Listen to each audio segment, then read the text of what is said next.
Hey guys, it's Stefania from Merch.com with an in-depth guide about short-term investing in RuneScape. To start off, why should you care about it?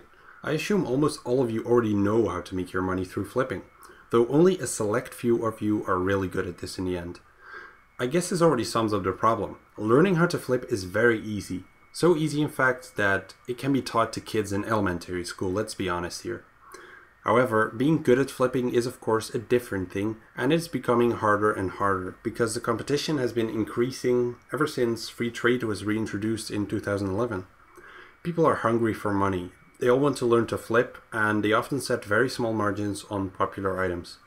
This goes on up to the point where people just stop bothering to flip them because it is plain not worth it. The people who have been merchanting over the past few years will likely agree with the increased competition, the decreased profits, and slower flipping speed. This is why you should care about short-term investing. It might not always bring you the same profit as your flipping does, but it does give you a very nice extra amount, and it helps you to develop your merchanting skills. Short-term investing is a lot harder to learn than flipping, as it is more complex. You don't have to worry about most RS players knowing how to do this because it's simply not going to happen. This is why we focus on investing on merch. It will likely remain very profitable in the future, whereas flipping will continue to decrease on these three fronts that I mentioned earlier. Unless Jagex brings in a ton of new players or dozens of new expensive items. To put that into perspective, we're currently growing in player base about 1k players every 2 months or so, so that's pretty slow, and the last expensive items we had were the level 90 shields in November 2013, which flopped pretty quickly.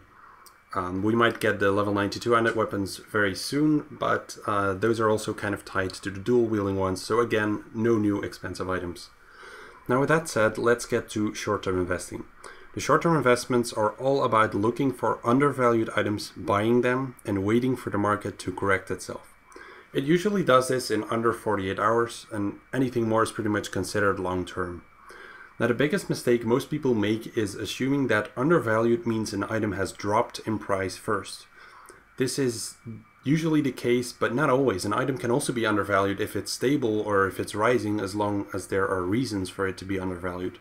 It just depends on the situation. There are thus multiple forms of short-term investing, which is why I split up the guide into 2 parts, the rebounds and the related items. I'll add a link to the second part at the end of the video and in the video description once it is completed. So the most commonly known form of short-term investing is buying for a rebound. Crashing items always keep a certain importance in the game, causing them to rebound at some point. The reason for this is pretty simple. When items crash, the people who hold them often get very scared of losing even more money. Because of their emotions, they don't think rationally and they sell off an item lower than they normally would have, just to try to save their money. Now this usually goes on until the price dips below the value that the general public would give to it. A simple example, if Drygor Longsword would crash from 67 to let's say 58 mil because a few people sold a lot of them, then others would buy them back up because they are simply worth more than 58 mil right now. The last few sellers at 58 mil could also just have waited for the rebound and sold for, let's say, 62 mil. But they were scared to lose more money and they sold just to be certain that they would keep something. Now these are the people you make profit from, as they are also often the ones who rebuy that same longsword at 62 mil, for example. You can also look up dozens of graphs of items that crash a lot after a rise. There is always a bump up after the bottom was reached, caused by items being oversold. When an item crashes for days in a row, the difficulty is of course to predict when that rebound will happen. A first piece of advice is to avoid investing if the item is already moving back up. Taking the Armadillo Godsword at this point here, for example, you can see the rebound starting on the 15th of June. Buying in then, it's still okay. No problem with that, but on the 16th you're basically already a day late, as in reality the price is often much higher than it shows on a graph. This is because Grand Exchange graphs are only updated once per GMT day, based on the average of the trades and not the latest prices. If you buy in on the 17th, then you'd be another day late, and it may not look like you would be, but again the price is different from what the graph shows. In reality, the entire graph would likely look more like this quick sketch that I made here. Pretty much the grand exchange graph is always trying to catch up to the real prices that there are. Short-term investments often end within 48 hours, like I said before, so you'll either be buying up the stock of those who stocked in time and you're making them profit, or you're buying the stock of those who held onto them during the crash and waited for a rebound. I'm not saying you can't make profit anymore after 2 days, but the risk usually outweighs the reward by then, because both the early buyers and those who held on to them during the crash are pretty much against you. An exception to this is when an item has an upward trend with multiple rises following each other, like the Saradomian Godsword here, for example. Eventually, those rises do stop, of course, but you may want to try to hold on for a bit longer while keeping a close eye on the price movements throughout the day.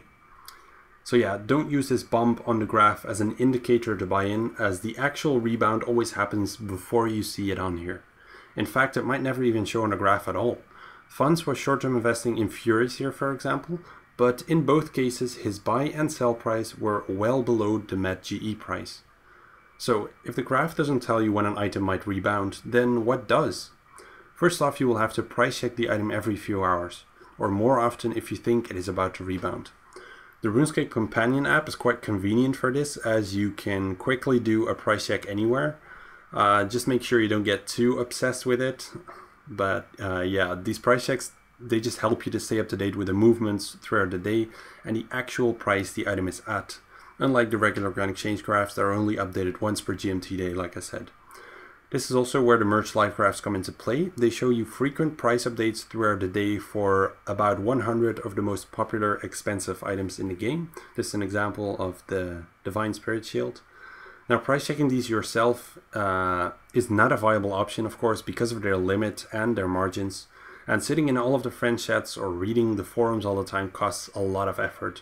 So the live graphs can help you with short-term investments by pretty much saving you the time and the effort to do that, and by giving you a lot of historical data that you can use to look back at previous rebounds, for example.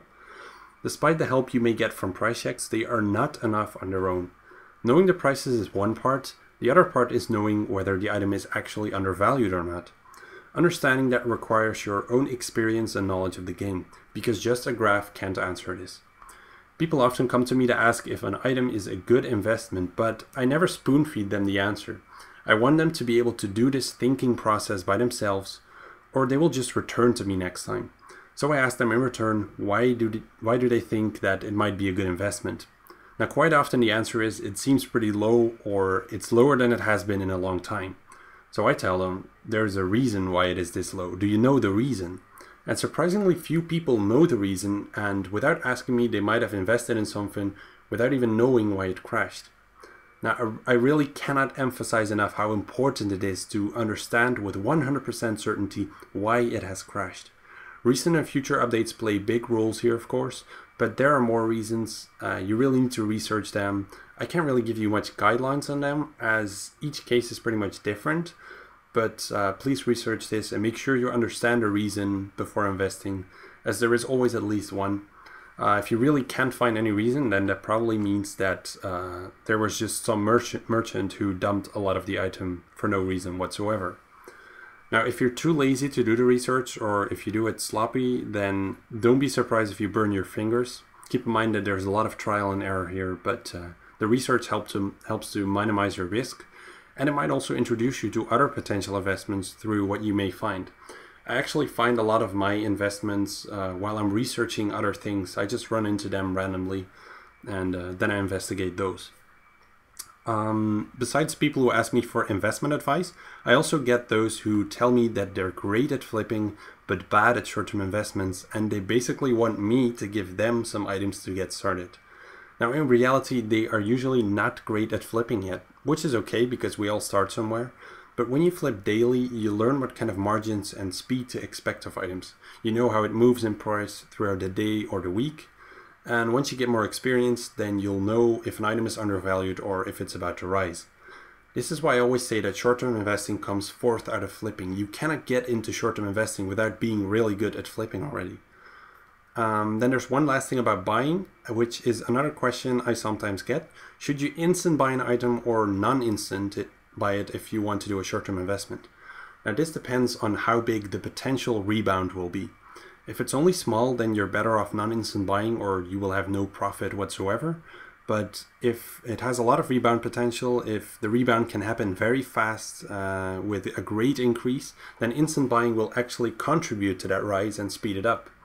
Just think about yourself. If you're selling an item non-instantly and suddenly your entire offer fails, your first thought is, damn, this item is about to rise, and you might put a buy offer back in right away. Now, additionally, non-instant buying those items with a bigger rebound potential is also riskier because there is more competition, things go pretty fast, and you might just miss out on a stock that you wanted to get. It's not a reason to instant buy at this point. Now that's it about buying, but you guys will undoubtedly want to know when to sell, which is harder of course. Each case is different, but you will be improving over time. Like I said, trial and error.